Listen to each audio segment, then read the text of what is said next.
Good morning, welcome to ABN breakfast show. పోలీసులకు ఒక్కొక్కరికి cinema చూపిస్తాం. ఇది జగన్మోహన్ రెడ్డి మధ్య రెగ్యులర్గా పోలీసులను ఉద్దేశించి అంటున్న మాట. అంటే పోలీసులకి నిజంగానే పాపం వాళ్ళు వృత్తిరీత్యా చాలా బిజీగా ఉంటారు.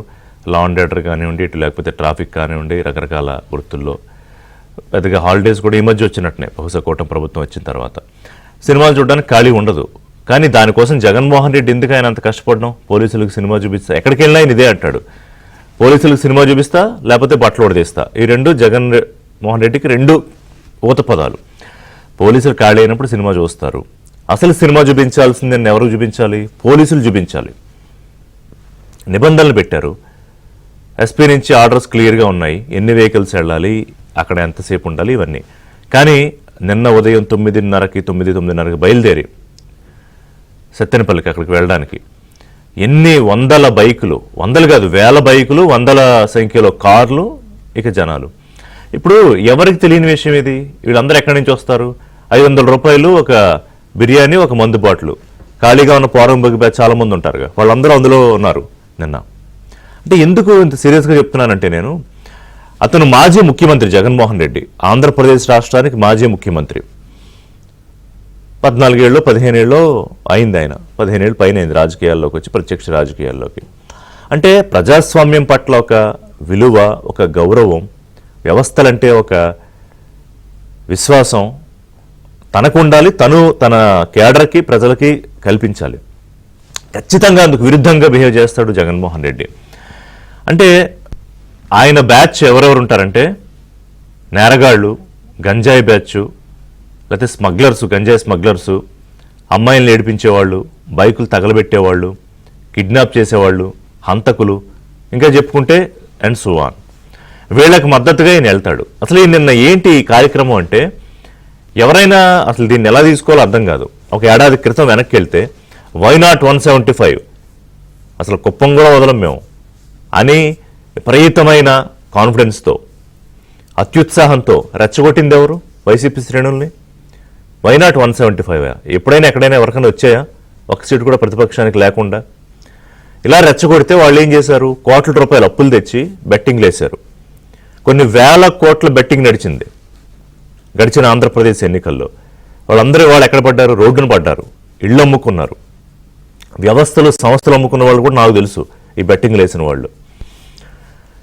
ఈ ఎన్నికలకు ముందు మనం అడుగుతూ ఉంటారు, మనం మీడియాలో ఉన్నాం కదా, ఏం జరిగిపోతుంది రిజల్ట్ అని మనకు తెలిసిపోతుందని. ఎవరికి తెలియదు. ఆ రోజు ప్రజలు ఎవరికి ఓటేయాలని నిర్ణయించుకుంటారో వాళ్ళకి వేస్తారు, రిజల్ట్ వస్తుంది. ఏదో కొంత అంచనా ఉంటే ఉంటుంది. మేమేం చెప్తామంటే, అట్లా ఉండదు నాయన, రాజకీయాల్లో ప్రజలు ఏం నిర్ణయిస్తారో వాళ్ళకి అధికారం వస్తుంది, అనవసరంగా మీరు డబ్బులేసి రోడ్డు పాలు బెట్టలేసి పడకండి అని చెప్తాం. కానీ ఈయనేం చెప్పాడు? Why not 175? చంద్రబాబు నాయుడు అయిపోయింది రాజకీయాలు, లోకేష్ ఎక్కడ ఉంటాడు ఎవరికి తెలియదు, పవన్ కళ్యాణ్ వెళ్ళి సినిమాలు చేసుకుంటాడని చెప్తే ప్రజలు నిజం అనుకున్నారు. ప్రజలంటే వైసీపీ హార్డ్ కోర్ కార్యకర్తలు, ఫ్యాన్స్, వీళ్ళు. అప్పులు తెచ్చి ఎవడు బెట్టలు గాయమన్నాడు? ఎవడు కుటుంబాలను రోడ్డును పడేయమన్నాడు? ఎవడు ఆత్మహత్య చేసుకోమన్నాడు? సాధారణంగా ఎవరైనా చనిపోతే సింపతి ఉంటుంది, మనుషులం కదా, ఎవరికైనా ఎమోషన్స్ ఉంటాయి. సరే, అది జరగఉండకూడదు. కానీ అతను ఏ దారి లేక పాలుపోక ఆత్మహత్య చేసుకున్నాడు. దానికి నువ్వు ఏడాది తర్వాత వెళ్తావు. జూన్ 4 రిజల్ట్ వస్తే, జూన్ 5 అతను ఏదో తాగేస్తే, జూన్ 9 హాస్పిటల్లో చనిపోతే, జూన్ 12 కూటమి ప్రభుత్వం అధికారంలోకి వచ్చింది కదా, అఫీషియల్గా ప్రమాణ స్వీకారం చేశారు ముఖ్యమంత్రిగా చంద్రబాబు నాయుడు. మరి ఈ ప్రభుత్వానికి ఏం సంబంధం? రెడ్ బుక్, రాజ్యాంగం అని అనేదానికి ఏం సంబంధం? అంటే ఒకవైపు పోలీసులను బెదిరించేసి, దౌర్జన్యాలు చేసేసి, ఈ అంబటి వీళ్ళ బ్యాచ్ ఉంటారు. అసలు ఫస్ట్ అటాక్ పోలీసుల మీదే.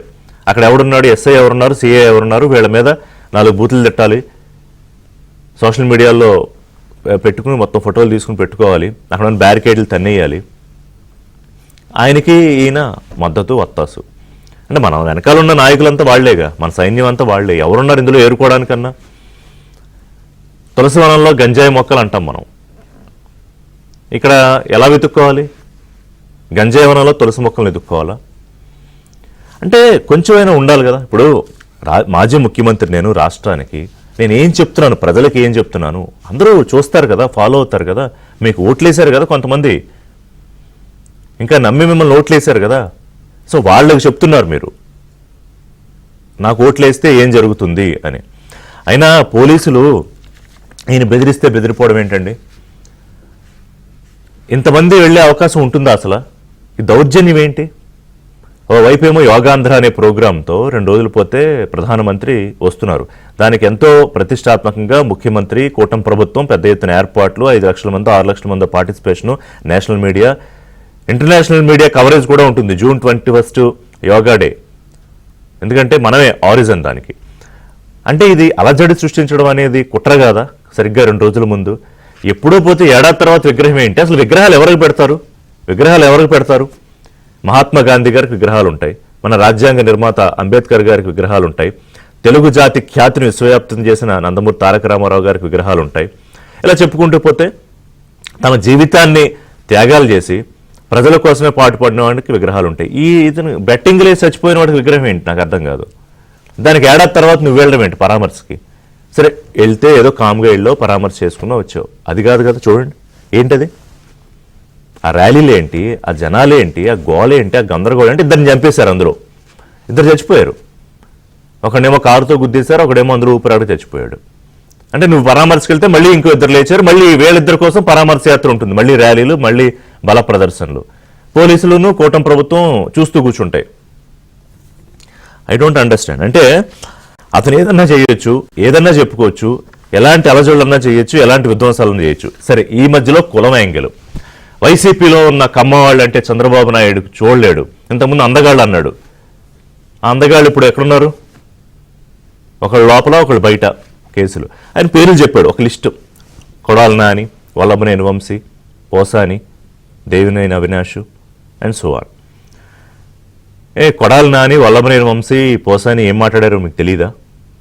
ఎంత పాపిష్టపు వికృతపు మాటలు మాట్లాడారో మీకు తెలీదా? వాళ్ళ ఇంట్లో వాళ్ళు కూడా అసహించుకునేలా మాట్లాడారన్న విషయం తెలీదా, లేకపోతే గుర్తులేదా? ఈరోజు వాళ్ళని వెనకేసుకురండి, పర్వాలా, ప్రజలు గమనిస్తున్నారన్నీ. అంటే మనం మళ్ళీ చెప్పుకోవడానికి కూడా మనసు రాని, ఇష్టపడని స్థాయిలో వల్లభనేని వంశీ మాట్లాడాడు. ఒక్కసారి కాదు, అనేకసార్లు మాట్లాడాడు. కొడాలి నాని అయితే ఇంకా కొవ్వు. ఆయన నోరు తెరిస్తే బూతులు, ఆయన కొళ్ళంతా కొవ్వే. ఎన్ని మాటలు చంద్రబాబు నాయుడిని, లోకేష్ని, పవన్ కళ్యాణ్ని, టీడీపీ నాయకుల్ని, మంత్రుల్ని, ప్రజలను అవమానించడం. అదో రకమైన వ్యవస్థ. ఇంకా దానికి ఏం పేరు పెట్టాలో కూడా తెలియదు. ఈ కులం యాంగిల్, దళితులను వెళ్తే అక్కడికి రెచ్చగొట్టడం, పాస్టర్ చచ్చిపోతే దానికి మతం యాంగిల్ తీసుకురావడం. అంటే ఏమి రాజకీయాలు చేస్తున్నారో అర్థమవుతోందా, అర్థం కావట్లేదా? లేదా ప్రజలు గమనించట్లేదు అనుకుంటున్నారా? ప్రభుత్వం ఎందుకు ఉపేక్షిస్తోంది? నిన్న ఢిల్లీ టూర్లో ఉన్న లోకేష్ ట్వీట్ చేశారు, ఈ సైకోల్ ఫ్యాక్టరీగా తయారైంది వైసీపీ, ఉపేక్షించమని. ఇంకెప్పుడు మరి చూస్తూనే కూర్చుంటున్నారు. ఉపేక్షిస్తున్నారు కాబట్టి ఇవి జరుగుతున్నాయి. 3 కార్లు 100 మందికి అనుమతి కదా ఇచ్చింది పోలీసులు. ఎన్ని కార్లు ఉన్నాయి చూడండి అక్కడ. 300 కన్నా ఎక్కువ కార్లు ఉంటాయి. 5,000 6,000 మంది. గతంలో పొదుల్లో 15,000 మందిని తీసుకెళ్లి అరాచకం చేశారుగా. తెనాల్లో రౌడీ షీటర్లకి వెళ్ళాడుగా మద్దతుగా.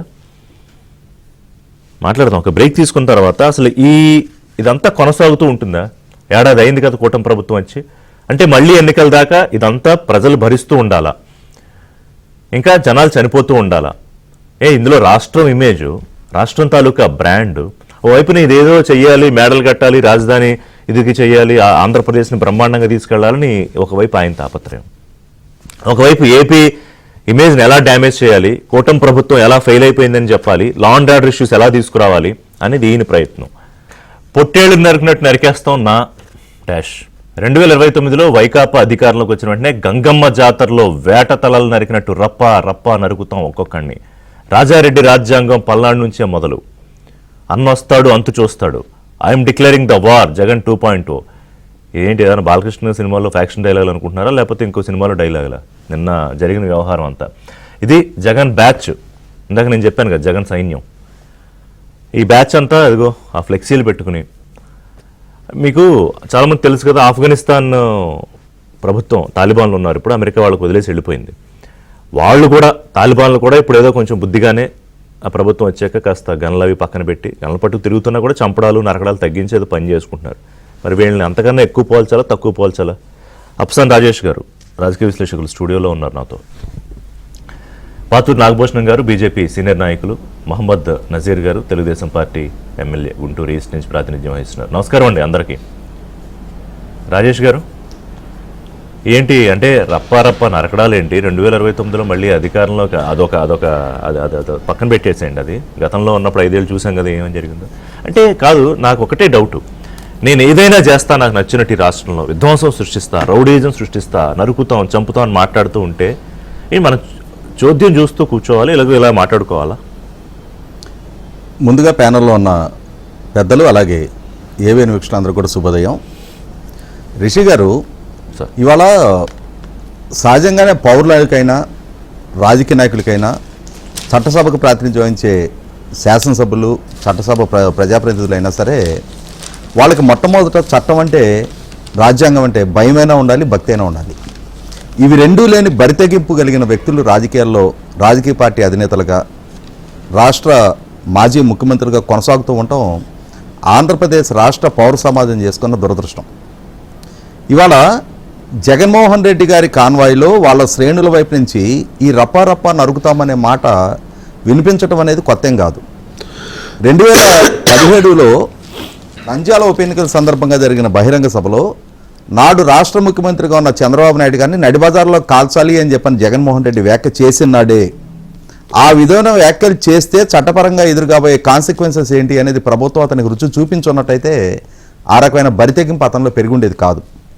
ఒక రకంగా చంద్రబాబు నాయుడు గారు ఆనాడు పోనీలే ఏదో బహిరంగ సభలో మాట్లాడుకున్నాడు కదా, నేనేంటనేది ప్రజలకు తెలుసు కదా అని చెప్పని నైజంతో నేను చేస్తున్న సంక్షేమం అభివృద్ధిని ప్రజలు పరిగణలోకి తీసుకుంటారు తప్ప ఈ విధమైన వ్యాఖ్యలు చేయటం ద్వారా తన నైజాన్ని తనకు తానుగా ప్రజలు ఎక్స్పోజ్ చేసుకుంటున్నాడు అని చెప్పనే ఒక ఆలోచనతోటి చంద్రబాబు నాయుడు గారు ప్రదర్శించిన ఉదాసీనత సాక్షాత్తు అసెంబ్లీలో చంద్రబాబు నాయుడు గారి సమక్షంలోనే అదే జగన్మోహన్ రెడ్డి మహిళల చేత చెంపకు పెట్టి కొట్టిస్తా అన్నారు. అవును, అనంతపూర్లో రాళ్లతో కొట్టిస్తా అన్నారు, చీపులతో కొట్టిస్తా అన్నారు. ఈ విధమైన వ్యాఖ్యలు చేస్తున్నప్పుడు కట్టడి చేసే అధికారము, హోదా చేతిలో ఉన్న సందర్భంలో అతను ఉపేక్షించిన పర్యవసానం ఇవాళ నేను ఏం చేసినా చలామణవుద్ది అనుకుంటున్నాడు. ఇప్పుడు ఇంకోటి రాజేష్ గారు, మీకు అడ్డొచ్చా, మొన్ననే తల్లికి వందనం అయిపోయిన కార్యక్రమం తర్వాత ఆయన మాట్లాడుతూ స్ట్రాంగ్ వార్నింగ్ కూడా ఇచ్చాడు. ఈ తెనాలి, పొదిలి, ఈ రాజధాని ఇన్సిడెంట్ అన్నీ తీసుకున్న ముఖ్యమంత్రి గారు మళ్ళీ ఇలా చేయడం అంటే అది రెచ్చగొట్టడం కాదా? ఇక్కడ ఒక అంశం గుర్తు చేసుకోవాలండి. 2004కు ముందు చంద్రబాబు నాయుడు గారు ముఖ్యమంత్రిగా కొనసాగిన రోజుల్లో ఎన్టీ రామారావు గారు చంద్రబాబు నాయుడు గారి హయాంలో హైదరాబాద్లో కర్ఫ్యూ లేని వాతావరణాన్ని సృష్టించగలిగారు. ఆ రోజుల్లో ప్రతి శుక్రవారం మక్కా మస్జిద్ దగ్గర ఘర్షణలు చెలరేగుతున్న సందర్భంలో ఆ రోజు రాజీవ్ త్రివేది డీసీపీగా ఉన్న సందర్భంలో అక్కడ ఎంత కర్కశంగా ఆ ఘర్షణలు అణిచివేయగలిగారు అనేది ఆనాటి శాంతి భద్రతలకి, రౌడీజాన్ని, ఫ్యాక్షనిజాన్ని అణిచివేయడంలో చంద్రబాబు నాయుడు గారి సామర్థ్యాన్ని అనుభవపూర్వకంగా చూసిన మనకందరికీ గుర్తుంది. కానీ ఇప్పుడు ప్రత్యేక పరిస్థితుల్లో విభజన జరిగిన రాష్ట్రంలో రాష్ట్ర బ్రాండింగ్ని కాపాడుకోవాలి, రాష్ట్రానికి పెట్టుబడులు రప్పించుకోవాలి, అభివృద్ధి జరగాలి, సంక్షేమాన్ని సంపాదనలో అందిస్తూ రావాలి.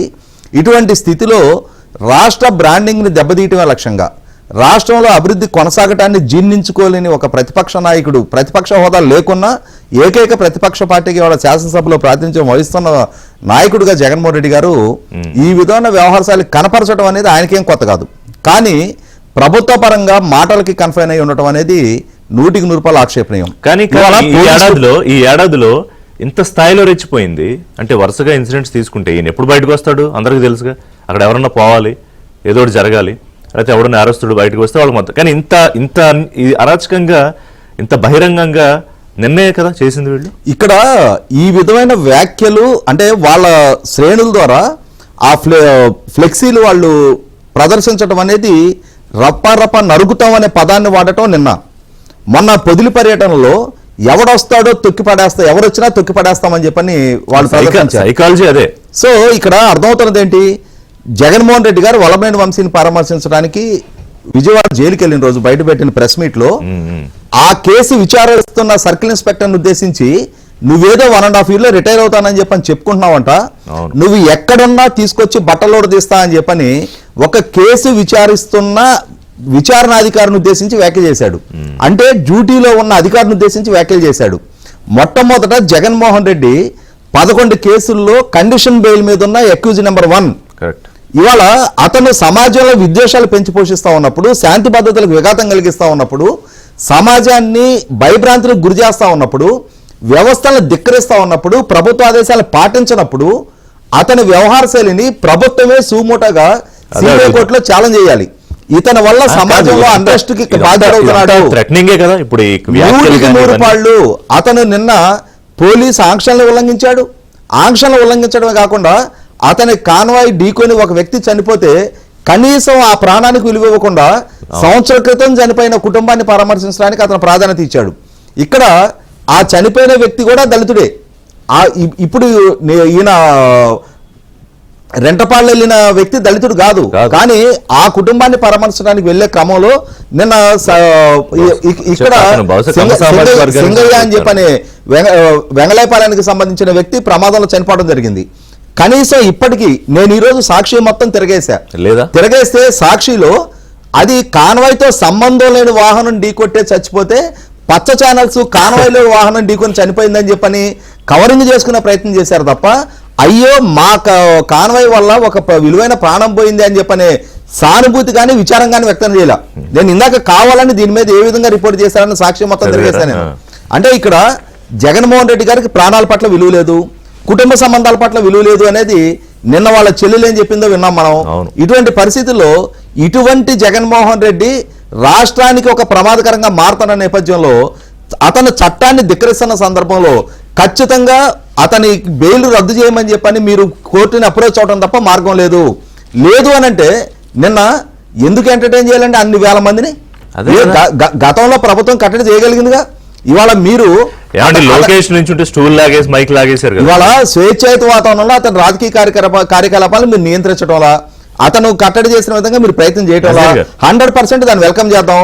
కానీ అదే సందర్భంలో ఈ విధమైన దాడులు దౌర్జన్యాల సంస్కృతిని పెంచి పోషిస్తూ ఉంటుంటే అంబటి రాంబాబు నిన్న ఎంత ధైర్యం అండి అంబటి వ్యవహారం ఇది మాట్లాడదాం. నజీర్ గారు, మీరు ఇప్పుడు కూటమి ప్రభుత్వంలో ఎమ్మెల్యేగా ఉన్నారు. సో ఏం చెప్తారు ఈ జరుగుతున్న వాటికంటే? ఒకటి అంటే ఎప్పుడు ఒకటే, కులం పేరుతో చిచ్చు పెట్టడం, మతం పేరుతో ఏదో విధ్వంసం సృష్టించడం, లేకపోతే ఇదిగో ఇలా శవరాజకీయం ఎవరొకటి పోతే, మీరే అన్నారు తెలుగుదేశం పార్టీ నాయకులే అన్నారు శవరాజకీయాలని. ఆయన చేస్తాడు బికాజ్ ఆయన ఒక పందా ఎంచుకున్నాడు. మీరేం చేస్తారనేది నా ప్రశ్న. అందరికీ నమస్కారం. ఈరోజు ప్యానెల్లో ఉన్నటువంటి స్పీకర్స్కి, అలాగే ఆంధ్రజ్యోతి వీక్షకులకు, మీకు అందరికీ కూడా హృదయపూర్వక నమస్కారాలు.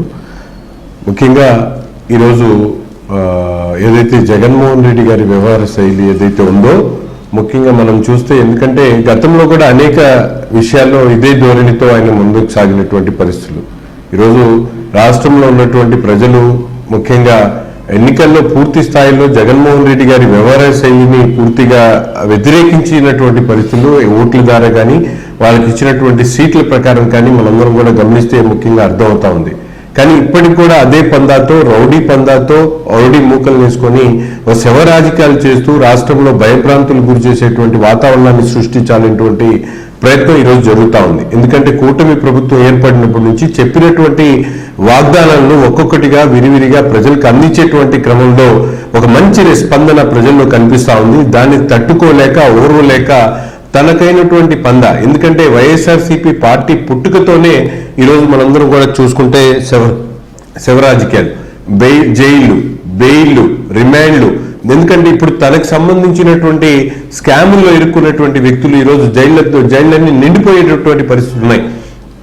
లిక్కర్ స్కామ్ కానీ ఇటువంటి స్కామ్స్ లో తన అనుయాయులు ఎవరైతే తన ఆఫీస్ బేరర్స్ ఉన్నటువంటి వాళ్ళ దగ్గర నుంచి తన నాయకులందరూ కూడా ఈరోజు నాయకులతో జైళ్లు నిండిపోయేటువంటి పరిస్థితులు ఉన్నాయి. కాబట్టి ప్రజల దృష్టిని మరచడానికి ఇటువంటి శవరాజకీయాలను ఎన్నుకొని మనందరం కూడా చూస్తా ఉన్నాం. కానీ ఈరోజు కూటమి ప్రభుత్వం ప్రజల్లో ఒక విశ్వాసాన్ని కలిగించడానికి పూర్తిగా ప్రయత్నిస్తున్నటువంటి పరిస్థితులు ఉన్నాయి. ఆంధ్రప్రదేశ్ బ్రాండ్ ని దేశ అంతర్జాతీయ స్థాయికి తీసుకునేటువంటి ప్రయత్నంలో నాయకుడు చంద్రబాబు నాయుడు గారు పనిచేస్తున్నటువంటి విధానం కానీ, ప్రజల్లో వస్తున్నటువంటి స్పందన కానీ, ఇది పూర్తిగా ప్రతిపక్ష హోదా లేనటువంటి జగన్మోహన్ రెడ్డి తన పార్టీ ఉనికిని కోల్పోయేటువంటి ప్రమాదాన్ని గుర్తించి ఈరోజు ఇటువంటి చౌకబారు విమర్శలు, చౌకబారు యాత్రలు చేసుకుంటూ ముందుకు సాగుతా ఉన్నారు. తప్పకుండా ప్రజలు వీటిని కూడా గమనిస్తా ఉన్నారు. ఉన్నారు. కానీ రాజకీయాల్లో ఉన్నటువంటి వ్యక్తి గౌరవించాల్సినటువంటి రాజ్యాంగాన్ని కానీ రాజకీయ విలువల్ని కానీ ఎక్కడ పాటించేటువంటి పరిస్థితి లేదు. ముఖ్యంగా పోలీసుల మీద తను మాట్లాడుతున్నటువంటి భాష ఈరోజు మనందరం కూడా చూస్తా ఉన్నాం. అదే పోలీసులను పెట్టుకొని ఆ రోజు చంద్రబాబు నాయుడు గారు ప్రజలకు సంబంధించినటువంటి అంశాలను పరామర్శించడానికి వెళ్తా ఉంటే గేట్లకు తాళ్లు కట్టించినటువంటి వ్యక్తి జగన్మోహన్ రెడ్డి గారు. అంతేకాకుండా కోటికత్తి డ్రామా కానివ్వండి, అలాగే గుళకరాయి డ్రామాలు కానీ, ఇవన్నీ కూడా ప్రజల్లో నిజమైనటువంటి జగన్ స్వరూపాన్ని ఈరోజు బట్టబయలు చేసినటువంటి పరిస్థితులు కనిపిస్తా ఉన్నాయి. తన పార్టీ కోసం తను పిలిపించుకున్నటువంటి వ్యక్తి చనిపోతే కనీసం ఒక్క మాట కూడా నిన్నటి కార్యక్రమంలో చనిపోయినటువంటి వ్యక్తి సానుభూతి కూడా తెలిపినటువంటి దౌర్భాగ్య పరిస్థితులు ఈరోజు జగన్మోహన్ రెడ్డి గారి వ్యవహార శైలి ఉంది. కేవలం రాజకీయాల కోసం 1 సంవత్సరం తర్వాత ఆనాడు తెలుగుదేశం పార్టీ ప్రభుత్వం, కూటమి ప్రభుత్వం అధికారులకు రాకముందే అతను బెట్టింగ్లు కాసి చనిపోయినటువంటి పరిస్థితులు. ఈ రోజు 1 సంవత్సరం తర్వాత ప్లాన్ చేసుకుని రాష్ట్ర 2 కేసులు అంతకు ముందే ఉన్నాయి. 2 కేసులు ఆల్రెడీ 2 కేసులు ఉన్నాయి. 2 కేసులు తన ప్రభుత్వంలో జగన్మోహన్ రెడ్డి గారి అధికారంలో ముఖ్యమంత్రిగా ఉన్నప్పుడు ఈ సింగయ్య గారి మీద కేసు ఉంది. అటువంటి వ్యక్తి ఇప్పుడు అతని మీద ఎవరైతే చనిపోయినటువంటి వ్యక్తి కేసులు ఉన్నటువంటి వ్యక్తిని ఈ రోజు పరామర్శ అని చెప్పి 1 సంవత్సరం తర్వాత బయలుదేరి అక్కడికి వెళ్లి భయానక వాతావరణాన్ని క్రియేట్ చేసేటువంటి ప్రయత్నం. గుంటూరు ఒక నిమిషం, నేను ఇంతకు ముందే చెప్పినట్టు అతను ఎన్నుకున్న పద్ధతి ఎజెండా అదే.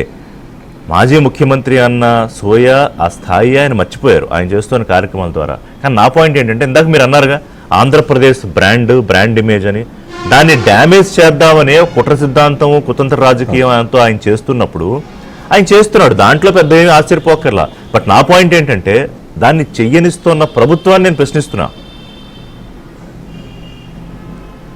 అంటే మిమ్మల్ని ప్రశ్నిస్తున్నా. చంద్రబాబు నాయుడు గారి ఆలోచన విధానం మనందరం కూడా అదే ఇప్పుడు మా చంద్రబాబు నాయుడు గారి సిద్ధాంతం ప్రకారం చట్టంలో ఉన్నటువంటి ప్రతి ఒక్కళ్ళు ఎవరైతే తప్పులు చేస్తారో, ఎవరైతే చట్టరీత్యా కార్యక్రమాలకు పాల్పడతారో అటువంటి వాళ్ళ మీద ప్రత్యేకమైనటువంటి దృష్టి ఉంటుంది. జగన్మోహన్ రెడ్డి గారు వచ్చినటువంటి అవకాశం ఏదో తను సద్వినియోగం చేసుకోవాలని చెప్పి ఇటువంటి ప్రయత్నాలు చేస్తా ఉన్నాడు. కానీ నిన్నటి రోజు ఏదైతే జరిగిందో, ముఖ్యంగా పర్మిషన్ లేకుండా 100 మంది వాళ్ళని ఈరోజు గుంటూరు ఎస్పీ గారు కూడా డిక్లేర్ చేయడం జరిగింది. చట్టరీత్యా తన మీద తీసుకోవాల్సినటువంటి యాక్షన్ తప్పనిసరిగా 2 ప్రాణాలు తీసుకున్నటువంటి జగన్మోహన్ రెడ్డి గారి మీద చట్టరీత్యా యాక్షన్ తీసుకోవడం అనేటువంటి మాట చాలా కరెక్ట్ అయినటువంటి అంశం. కాబట్టి దాని మీద ప్రభుత్వం సుమోటోగా తీసుకోపోయినా మాలాంటి వాళ్ళు ఎవరో ఒకళ్ళు దీని మీద, ఎందుకంటే ప్రభుత్వం ఏదైతే పోలీసులు ఇవ్వనటువంటి పర్మిషన్ కి తను సొంతగా బయలుదేరి వచ్చి వందలాది వేలాది జనాల్ని అక్కడ రాష్ట్ర వ్యాప్తంగా ఉన్నటువంటి వైఎస్ఆర్సీపీ నాయకులందరినీ కూడా పిలిపించుకొని ఒక ఏదైతే ర్యాలీ తీసుకుంటా వెళ్ళి 2 బలి తీసుకునేటువంటి కారణమైనటువంటి జగన్మోహన్ రెడ్డి మీద వెంటనే పోలీసు వారు యాక్షన్ తీసుకోవాలి. అలాగే కోర్టు వారి దగ్గర కూడా కంపల్సరీ దీన్ని అప్పీల్ చేస్తాం, దీని మీద వెంటనే యాక్షన్ తీసుకోమని చెప్పి కోరుతాం. కానీ గతం నుంచి చూస్తా ఉంటే జగన్మోహన్ రెడ్డి చేస్తున్నటువంటి ఇటువంటి కార్యక్రమాలు ముఖ్యంగా ప్రజాక్షేత్రంలో ఉన్నటువంటి నాయకులుగా బ్రేక్ తర్వాత మాట్లాడదాం. ఇంకా మిగతా ఇష్యూలు ఆయన అన్నారు కదా, ఈ కులం యాంగిల్ అసలు మా పార్టీలో ఉన్న కమ్మోళ్ళు అంటే చంద్రబాబు నాయుడు చూడలేకపోతున్నాడు అని. పాతూరు నాగభూషణ్ గారు, థ్యాంక్స్ ఫర్ బీయింగ్ పేషెంట్ అండి. సో ఇవాళ బీజేపీ నాయకుడిగా నాకు తెలిసి మీరు ఇవన్నీ గమనిస్తూ ఉంటారు. ఒక ఏమైనా రిపోర్ట్ కూడా పైకి పంపిస్తారేమో, ఎందుకంటే బీజేపీలో అన్ని ఎలా అంటే సైలెంట్ గా జరుగుతాయి, పైకేం మాట్లాడరు. మీరు ఏమన్నా పంపించాలనుకుంటే దాన్ని నీట్ గా ఇంగ్లీష్ లోకో హిందీలోకో ట్రాన్స్లేట్ చేసి పంపించేస్తారు. ఏంటి ఈ రెంటపాళ్ల వీరంగం మీద ఏమన్నా రిపోర్ట్లు ఏమైనా తయారు చేశారా? నమస్తే ఋషి గారు, అదేవిధంగా సోదరుడు రాజేష్ గారు, నజీర్ గారు, మన ఏబిఎన్ ప్రేక్షకులందరికీ. మీరు కరెక్ట్గా చెప్పారు, పంపాల్సిన రిపోర్ట్ ఏదంటే కాగలకారం గందరగోళం చేస్తారు అంతే. ఇంకా మీరు ఇందాక చెప్తున్నారు కదా హిందీలోనో ఇంగ్లీష్లో అనేది, ఇక్కడ ఏం జరుగుతుందనేది రాష్ట్రంలో జగన్ ఏం చేస్తుందని అంతా పైన తెలుస్తూనే ఉంటుందండి. అసలు ముందేంటంటే సార్, నాకు ఒక 10 minutes టైం ఇవ్వండి సార్. నేను తీసుకోండి. నేను అనేది ఏంటంటే, ఇవాళ రాష్ట్రంలో ఒక విచిత్రమైనటువంటి పరిస్థితి నడుస్తూ ఉంది. అంటే గవర్నమెంట్ కన్ఫ్యూజన్లో ఉన్నారు, ప్రజలు కన్ఫ్యూజన్లో ఉన్నారు. కారణం ఏంటంటే, ఒక సునామీ వచ్చిన తర్వాత ఆ సునామీని సరి చేసుకోవడానికి మనం ఎక్కువ తీర ప్రాంతం కాబట్టి కరెంటు పోల్స్ పోతూ ఉంటాయి, అగ్రికల్చర్ దెబ్బతింటుంది, అసలు ఏ చేయాలో కూడా అర్థం కాని కన్ఫ్యూజన్లో ఉంటాం. 5 సంవత్సరాలు జగన్మోహన్ రెడ్డి చేసిన డ్యామేజ్ని ముందు సరి చేసుకుంటా పట్టడానికి 1 year పట్టింది. ఆ తర్వాత వాళ్ళు చేసిన అవినీతి కేసులు, వాళ్ళు చేసిన అరాచకాలని ఒక ట్రాక్లో పెట్టి పోలీస్ సిస్టమ్ను కానీ రెవెన్యూ సిస్టమ్ను కానీ అన్నీ కూడా దారుణమైన పరిస్థితిని ఇవాళ ట్రాక్లో పెడతానికి ప్రభుత్వానికి ఒక ఛాలెంజ్ అయిపోయింది. ఇవాళ ఏంటంటే కూటమి డబుల్ ఇంజిన్ సర్కార్ ఉంటే ఈ రాష్ట్రంలో ఏం జరుగుతుంది, ఏం డెవలప్ కాబోతుంది అనేది ఎలక్షన్ ముందు చెప్పాం. ఇవాళ ఆ డెవలప్మెంట్ గురించే మెయిన్ ఫోకస్ పెట్టాం. అలా పెట్టినా కూడా ఇవాళ టార్గెట్ ఏంటి? మెయిన్ అమరావతిని కంప్లీట్ చేయాలి. అమరావతిని కంప్లీట్ చేయాలంటే కేంద్ర ప్రభుత్వం సపోర్టు దరిదాపుగా 15,000 కోట్లు ఏడీపీ, 12,000 కోట్లు హడ్కో, ఒక 5,000 కోట్లు జర్మనీ, తర్వాత బాండ్స్ ద్వారా 22,000 కోట్లు మొన్న మోడీ గారు శంకుస్థాపన చేశారు. ఇది జగన్మోహన్ రెడ్డికి ఇష్టం లేదు. అందుకని ఏం చేస్తున్నారంటే అక్కడ నెంబర్ 1 ఆ రైతుల ద్వారా అక్కడక్కడ డిస్టర్బెన్స్ క్లియర్ చేయటం, ఆయన పేపర్ ద్వారా సాక్షిలో రేట్లు ఎక్కువ పెట్టారు, ఇందులో అవినీతి జరిగిందని చెప్పి ఒక మాఫియా లాగా దాని మీద అది ఒక పాంప్లెట్ లాగా తయారు చేసి దాని మీద జనాల్లో ఒక నెగిటివ్ ప్రచారం చేయటం, మునిగిపోతుందని చెప్పి మొన్న వారం పడితే అక్కడెక్కడో గోతుల్లో ఉండే 5 ఫోటోలు తీసి అది చేయటం. అంటే ఒక నెగిటివ్ ప్రచారాన్ని అమరావతి మీద చేయటం అనేది నెంబర్ 1గా పెట్టుకున్నాడు. రెండోది ఈ రాష్ట్రానికి మెయిన్ మీరు కనుక ఒకసారి పోలవరం, ఆయన 5 సంవత్సరాల్లో అనిల్ ఒక మంత్రి మారాడు, అమ్మడి రాంబాబు ఒక మంత్రి మారాడు. ఒక్క 70% ఉన్నదాన్ని 72% చేశారు. 2% తప్పితే ఏమీ చేయలే. వాళ్ళు కాంట్రాక్టులు మార్చారు. అదేమంటే రివర్స్ టెండరింగ్ అని చెప్పి ఇంకా దాన్ని నాశనం చేశారు. ఇవాళ పోలవరానికి 12,000 కోట్ల రూపాయలు ఇచ్చి 2027 జనవరికి ఓపెన్ చేయాలని టార్గెట్ అయితే దాన్ని కూడా వాళ్ళు చేయడం లేదు. ఇవాళ చూడండి, నిన్న రామానాయుడు గారు ఒక పక్కన బనగచెర్ల అంటే పోలవరం టు బనగచెర్ల ప్రాజెక్టు మీద ఒక పెడితే వెంటనే తెలంగాణలో ఉన్న అన్ని పార్టీలందరూ ఒక అఖిలపక్ష సమావేశం చేసుకొని అది చేయడానికి వీల్లేదని మాడుతున్నారు. ఇక్కడ తెలుగుదేశం, జనసేన, బీజేపీ అందరం ఆ మిగతా పార్టీలు కూడా ఒక్క జగన్ తప్పితే దీని మీద స్టేట్మెంట్ కూడా ఇవ్వలేదండి వాళ్ళు. అంటే వాళ్ళకి ఈ రాష్ట్ర సంబంధించినటువంటి ఎటువంటి బాధ్యత కానీ బాధ్యత కన్నా ముందు డౌట్ ఏంటంటే కాదు, అసలు ఆయనకి తెలుసా ఈ Polavaram Banakacherla project link project ఏంటి, దాని ప్రయోజనాలు ఏంటి, ఏమవుతుందని నా డౌట్. అంత చదివి ఓపిక లేదు. మీరు చెప్పింది కరెక్ట్ రిషి గారు. ఆయనకి ఆ సబ్జెక్ట్ మీద అవగాహన లేదు. బనకచెర్ల అంటే అది ఏదో అనుకుంటాడు ఆయన, మిఠాయో ఏదో అనుకుంటాడు తప్పితే ఆయనకి దాని మీద అవగాహన ఫోకస్ కూడా పెట్టడు ఆయన. ఇవాళ ఆ ప్రాజెక్టు మీద నిన్న వాళ్ళ ఎంపీలందరూ మీటింగ్ పెట్టి వాళ్ళు చేస్తుంటే ఇక్కడ మనం అందరం కూడా ఉండి అపోజిషన్ కూడా అక్కడ కాంగ్రెస్, బీఆర్ఎస్, బీజేపీ అన్ని కలిసి పనిచేస్తున్నాయి. ఇక్కడ మనం ఏం చేయాలి? ఇక్కడ మేము 3 కూటమి పనిచేస్తున్నాం. ఈయన మాత్రం ఒక స్టేట్మెంట్ లేదు. అంటే ప్రజలు ఎందుకు ఇతను గౌరవిస్తారని నాకు తెలియకడుగుతాను. ఈ రాష్ట్రంలో జగన్మోహన్ రెడ్డి చేసే అరాచకాలు, శవరాజకీయాలు ఏవైతే ఉన్నాయో ప్రతి ఒక్కళ్ళకి కూడా తెలుసు. ఇవాళ మాట్లాడితే ఒకటి మాట్లాడుతుంటాడు, ఏది నిన్న 3 టీవీలు, ఫస్ట్ ఏబిఎన్ అన్నాడు, TV5 అన్నాడు, ఈటీవీ. అసలు ఈ 3 పేర్లు చెప్పండి ఆయన నిద్రపడ్డదేమో నాకు అనుమానంగా ఉంది. అసలు అదే పచ్చ మీడియా అంటాడు. పచ్చ కామెరలాడికి ఊరంతా పచ్చగా కనపడ్డట్టుగా మీది ఒక్కొక్కళ్ళది ఒక్కొక్క లోగో. అక్కడేం పచ్చ ఎవరు లోగో లేదే. అసలు అది మీదేమో ఎరుపు కనపడుతుంది. ఆ TV5 ఏదో నాకు అర్థం కాదు. అట్లా కాదు, ఆయన చూసారు కాదు, సోషల్ మీడియాలో పోస్టింగ్ ఏదో చూశాను నేను. ఆయన నిద్రపోయినప్పుడు ఎవరో పెట్టారు, అది నేను జనరల్ గా ప్రస్తావించిన మీరు అన్నారని. ఎవరో కత్తి తీసుకొచ్చి ఇలా కోస్తే అక్కడ లోపల చంద్రబాబు నాయుడు, మోదీ, పవన్ కళ్యాణ్ ఫోటోలు కనిపిస్తాయి. అంటే ఆయన నిద్రలో కూడా వాళ్ళే బహుశా నిద్రలో కూడా తలుచుకుంటున్నారేమో మరి. సాక్షి హెడ్డింగ్ అంటే నేను ఈ పాయింట్ ఎందుకు చదువుతున్నా, 2 ఇంపార్టెంట్ పాయింట్లు మాట్లాడారు సార్ ఋషి గారు. ఇది ప్రజలకు తెలియాలి. 1 మీడియా గురించి, 2 కులం గురించి. అతను వెళ్ళిన సందర్భం ఏంటి సార్? పరామర్శించడానికి వెళ్ళాడు. పరామర్శించడానికి వెళ్ళినప్పుడు అక్కడ ఏం మాట్లాడాలి? ముందు ఆ కుటుంబం గురించి, తర్వాత మిగతా విషయాలు మాట్లాడాలి. పాడిందే పాట పాచిపడ దాస అని ఒక సామెతలాగా ఈ టీవీల మీద పడతాం. నేనేమంటానంటే ఎగ్జాంపుల్ చెప్తా మీకు. వాళ్ళ పవిత్రమైన తిరుపతి ఉంది. TV5 నాయుడు గారు మీ మీడియాకి సంబంధించిన ఆయన వచ్చారు. వచ్చిన తర్వాత మొన్న ఒక రోజు మీరు చూసారో లేదో, ఆయన వచ్చిన తర్వాత ఎటువంటి ఎలిగేషన్స్ ఏమీ లేవు. కానీ మొన్న లైన్లో నుంచి వైసీపీ అతను అది విజిలెన్స్ వాళ్ళు తీసి దాన్ని ఇక్కడ డౌన్ ప్రభుత్వం కదా అక్కడ అంతకు ముందు తోపులాట, ఇదో ఇంకో ఇన్సిడెంట్ తోపులాట. అవునవునవునవును. ప్రతిదానికి వీళ్ళకి ఒక స్కీమ్ ఉంటుందండి, ఒక ప్లాన్ ఉంటుంది.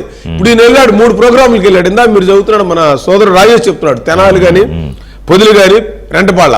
తెనాలి వెళ్ళిన దగ్గర పెళ్లికి వెళ్ళాడు. పెళ్లికి వెళ్ళిన వాళ్ళు ఎవరు అక్షంతలు వేసి మామూలుగా వస్తారు. అక్కడ ఒక ఎగ్జిబిషన్ ఏంటి సార్, నాకు తెలియక అడుగుతాను. తర్వాత పొదిలి, ఓకే రైతులు నువ్వు ఆ పొగాకు సంబంధించింది వెళ్ళావు, అక్కడికి వెళ్ళి అక్కడ చేసే మాట్లాడేది ఏంటంటే నిన్నేమో ఇంకోటి మాట్లాడతాం ఏంటంటే అసలు. ఇవాళ నేను ఒకటే చెప్తున్నాను, ఈ రాష్ట్రానికి అభివృద్ధి చెందకుండా ఉండటానికి వాళ్ళు ఎన్ని విశ్వ ప్రయత్నాలు చేస్తున్నారో చేయడానికి ప్రయత్నం చేస్తున్నారు. ఇది అటు సూర్యుడు ఇటు పొడిచినా కూడా, ఈయన తలకెక్కేందుకు కాళ్ళు పైకి పెట్టినా కూడా ఈ రాష్ట్రం 2029కి వచ్చేటప్పటికి అనుకున్న ప్రాజెక్టులు బ్రహ్మాండంగా అవుతాయి. ఇంకోటి ఏంటంటే ప్రజలు కూడా రియలైజ్ అవుతున్నారు స్లోగా. ఎందుకంటే నిన్నటిదాకా తల్లికి వందనం 1000 వీళ్ళ వల్ల కాదు అని ఎప్పుడో ప్రచారం సంవత్సరం నుంచి కొడతా ఉన్నారు. ఎప్పుడైతే నిన్న నేసారో అందరూ అడ్రస్ లేకుండా ఎవరు మాట్లాడాలి, తల్లు హ్యాపీగా ఉన్నారు. మీరు నిన్న మొన్న చూస్తే విజయవాడ కానీ గుంటూరు అన్ని సిటీల్లో పిల్లల తల్లిదండ్రులు అందరూ బట్టలు, అదేవిధంగా షూలు, పుస్తకాలు హ్యాపీగా వచ్చిన డబ్బులతో ఒకళ్ళు ఉంటే ఒకళ్ళు ఇద్దరు ఉంటుంటే వాళ్ళు కొనుక్కొని పిల్లలు హ్యాపీగా. ఎందుకంటే ఒక ప్రభుత్వ పాఠశాలలో ఒక పేదవాడికి 13,000 రూపాయలు వస్తే వాడు మంచి డ్రెస్ వేసుకొని, ఒక షూ వేసుకొని, ఒక టై కట్టుకొని, పుస్తకం పెట్టుకొని బ్యాగ్ తగిలించుకెళ్తుంటే ఆడ ప్రివిలేజ్ గా ఫీల్ అవుతాడు. కాన్ఫిడెన్స్ సరైన టైంలో ఏంటంటే విద్యార్థులకు తల్లిదండ్రులకు కాన్ఫిడెన్స్ ఇచ్చారు. అవునవును, ఇవాళ అటువంటి మంచి కార్యక్రమాలు జరుగుతున్నాయి, వీళ్ళు చేయలేరు అనేది ఒకటి ఉంది. రేపు వచ్చే నెలలో ఆ రైతు కూడా పిఎం దాంతో పాటు అది కూడా వెళ్ళిపోతా ఉన్నారు. ఆ తర్వాత ఫ్రీ బస్ కూడా అన్ని సూపర్ 6 అయితే అన్ని చేస్తారు. కూటమి అనేది వాళ్ళకి ఇవన్నీ చూడలేక సృష్టించే కార్యక్రమం అట్లా కాదు. మీరు ఎందుకు సీరియస్ గా ఇప్పుడు ప్రధానమంత్రి గారు వస్తున్నారు, ఒక ప్రెస్టీజియస్ ప్రోగ్రామ్ యోగాంధ్ర అనేది, సరిగ్గా దానికి 2 రోజుల ముందు ఈయన పెట్టుకున్నాడు, ఏడాది తర్వాత పరామర్శ. అవును, అసలు ఇంకోటి సార్, అసలు అతనికి ప్రజల ఆరోగ్యాల గురించి, ప్రజల యొక్క క్రమశిక్షణ గురించి ఏమి నేర్పాలి, మొక్కలు పెంచాలి అనేది, మొక్కలు నరకడం తప్పితే పెంచడం చేత కాదు. పిచ్చి అలవాట్లు తప్పితే అది నాకు అలవాట్లేదు కాదండి, పెంచారు కదండి మొక్కలు. నరకడం, పరదాలు కట్టుకోవడం మొక్కలు పరిశ్రమ అంతా పెంచారు. ఋషి గారు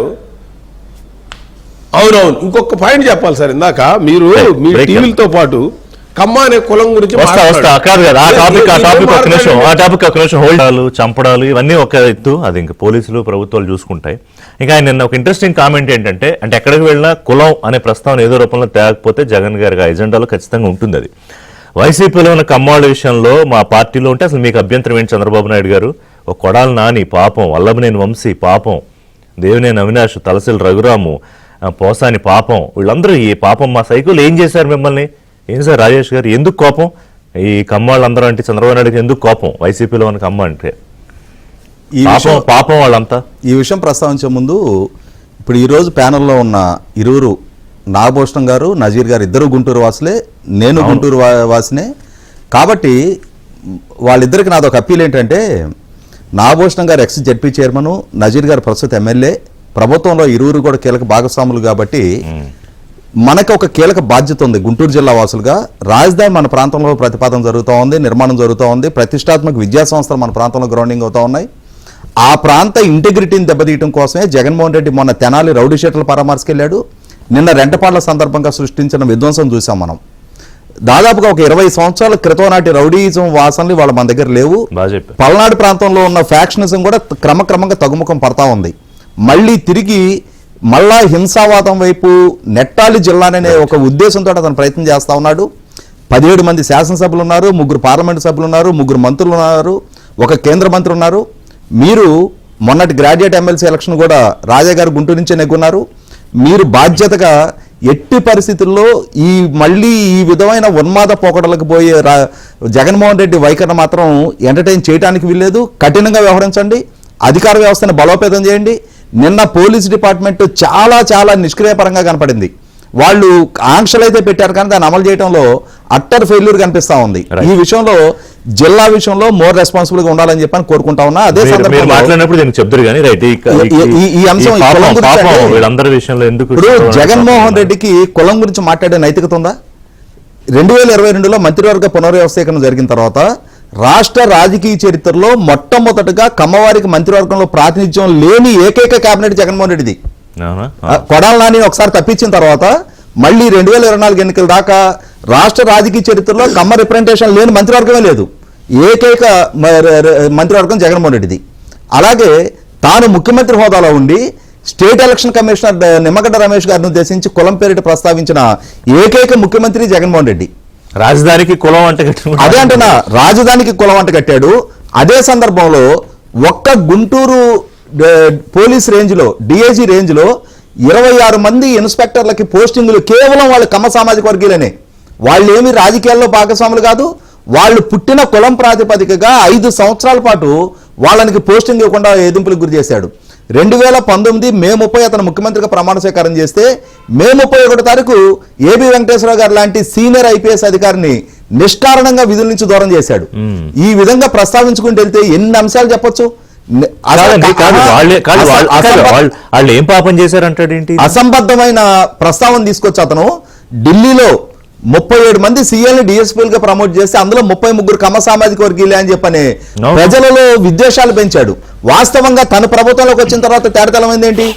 ఎన్వి రమణ గారు లాంటి ఎప్పుడో కోకా సుబ్బారావు గారి తర్వాత ఇంకొక తెలుగైన సుప్రీంకోర్టు చీఫ్ జస్టిస్ అవుతుంటే ఆయన్ని కేవలం కులం ప్రాతిపదికగానే ఆయన అడ్డుకోవడానికి సుప్రీంకోర్టు సిజేఐకి లేఖలు రాశాడు. అడ్వకేట్ జనరల్ గా ఉన్న దమ్మలపాటి శ్రీనివాస్ గారి మీద 2019కి ముందు ఆయన అడ్వకేట్ జనరల్ గా ఉన్నారని చెప్పని ఈ టెన్యూర్లో కూడా, అంటే అతను ముఖ్యమంత్రి అయిన తర్వాత ఇన్సైడర్ ట్రేడింగ్ అని చెప్పని కేసులు నమోదు చేశాడు. జాస్తి కృష్ణ కిషోర్ గారు ఐఆర్ఎస్ అధికారి, ఆయన మీద కేసులు నమోదు చేశాడు.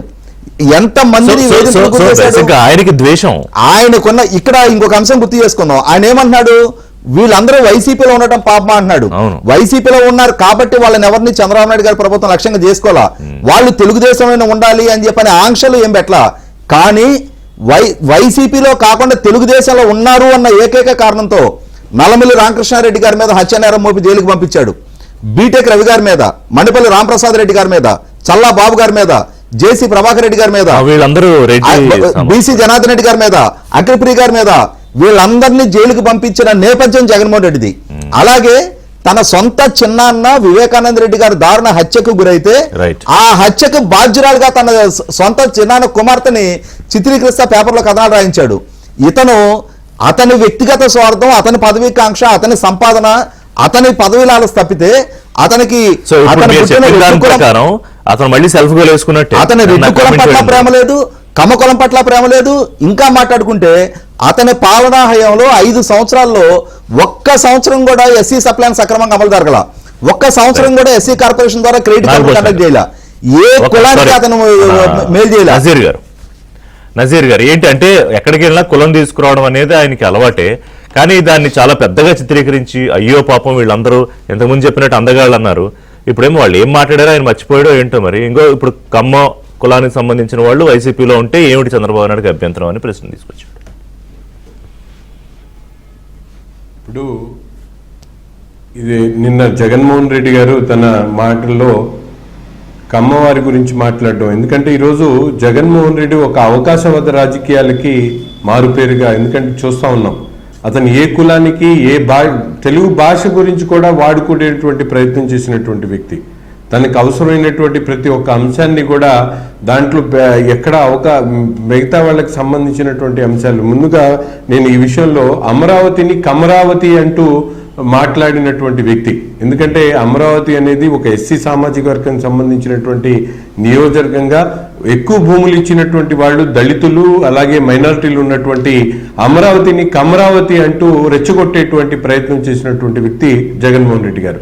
ఈరోజు మనందరం కూడా చూస్తూ ఉంటే కేవలం ఆ అంశంలోనే కాకుండా మిగతా అంశాల్లో కూడా అన్ని వర్గాలను కూడా తనకు అవసరమైనప్పుడు ఏ సామాజిక వర్గానికైనా తనకు కావాల్సినటువంటి ధోరణితో ప్రయత్నం జరగకపోతే అటువంటి వాళ్ళ మీద దుష్ప్రచారం చేయడం అనేది తన నైజం.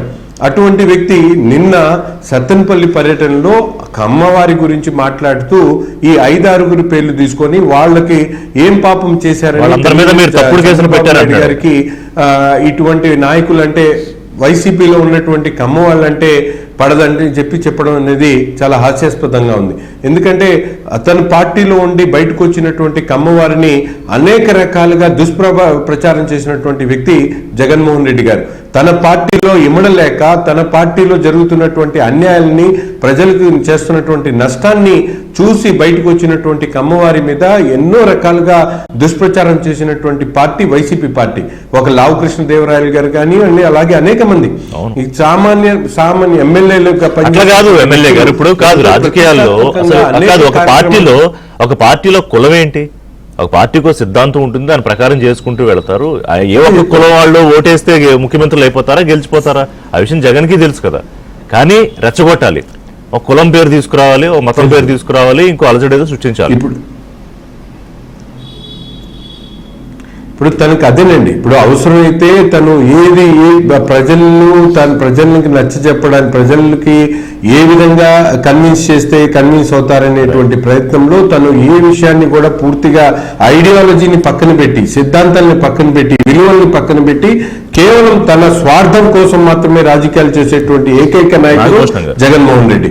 ఒక పక్కన తల్లి చెల్లిని కూడా మీరు చూస్తా ఉన్నారు, తన సొంత కుటుంబాన్ని కూడా అవసరానికి వాడుకునేటువంటి చీప్ రాజకీయవేత్త ఎవరైనా ఉన్నారంటే ఈ రాష్ట్ర రాజకీయాల్లో జగన్మోహన్ రెడ్డి గారు ఈ మాటని చెప్పాల్సినటువంటి అవసరం లేదు. పేదల దగ్గర నుండి ఎందుకంటే నేను ఒక చిన్న విషయం అండి, పేదలకి చెప్పినటువంటి మాటల్ని 3,000 నుంచి పెన్షన్ 3,000 చేస్తానని చెప్పి పేదలను నమ్మించి మోసం చేసినటువంటి వ్యక్తి, తన తల్లిని చెల్లిని మోసం చేసినటువంటి వ్యక్తి. ఎందుకు ఆయన ప్రస్తావించి ఉంటాడు అన్నది సార్ మనకి దౌర్భాగ్యం ఏంటంటే మనం డిబేట్ లో కులం అనే గురించి మాట్లాడకూడదు. ఎప్పుడు మాట్లాడలేదు తప్పట్లా. ఇప్పుడు కానీ జగన్మోహన్ రెడ్డి వచ్చిన కుల ప్రస్తావన అనేది తీసుకుని మాట్లాడడంలో అదే ఆయన వచ్చిన తర్వాత కులాల గురించి మాట్లాడడం మొదలు పెట్టారండి. అంతకుముందు 2019 ముందు ఏ రాజకీయ పార్టీ కూడా ఏ పార్టీ వాళ్ళు ఎటు కులాల గురించి మాట్లాడాల.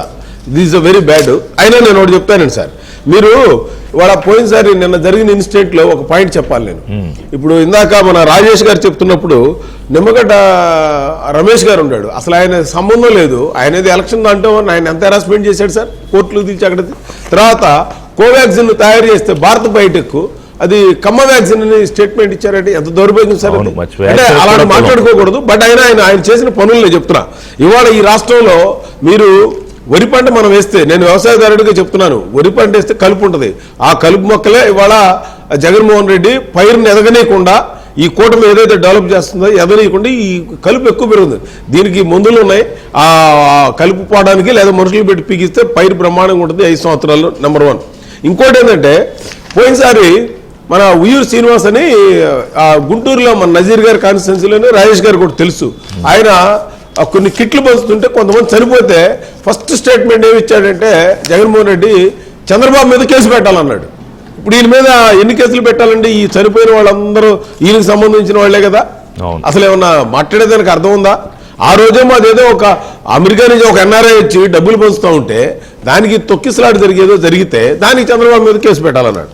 ఇవాళ నేను మీకు ఇంకోటి ఇంపార్టెంట్ సార్ అన్నిటికంటే, ఇవాళ రాష్ట్రంలో ఉన్నటువంటి ఈ జగన్మోహన్ రెడ్డికి టీం ఏదైతే ఉందో ఒక వ్యూహాత్మకంగా రాష్ట్రాన్ని అప్రతిష్ట పాలు చేయటం, డెవలప్మెంట్ కాకుండా చేయటం, మీడియాని పదే వీళ్ళు చేసేది అబద్ధాలు అనేది ప్రచారం చేయటం, కొన్ని టార్గెట్స్ పెట్టుకున్నారు.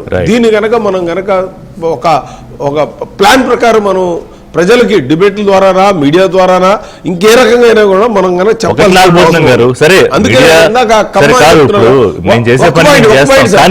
ఇవాళ మీ చేతుల్లో చాలా ఉంది కాదు కదా. ఆ కలుపు మొక్కలకి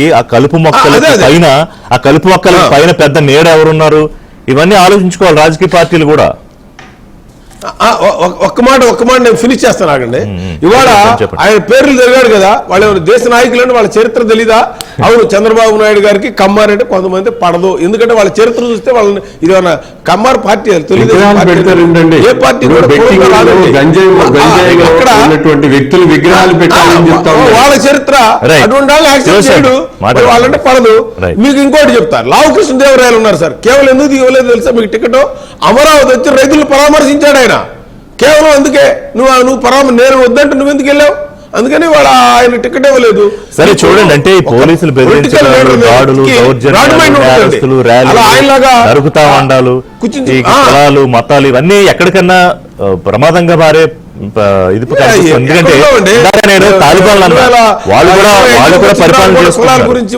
థ్యాంక్ యూ నాగభూషణం గారు, నజీర్ గారు. దీని మీద ప్రభుత్వాలు ఆలోచించాలని ఒకటే చెప్పగలుగుతాం. థ్యాంక్ యూ రాజేష్ గారు. ఇది వాళ్ళ ఏబిఎన్ బ్రేక్ఫాస్ట్ షో. అప్డేట్స్ కోసం స్టేట్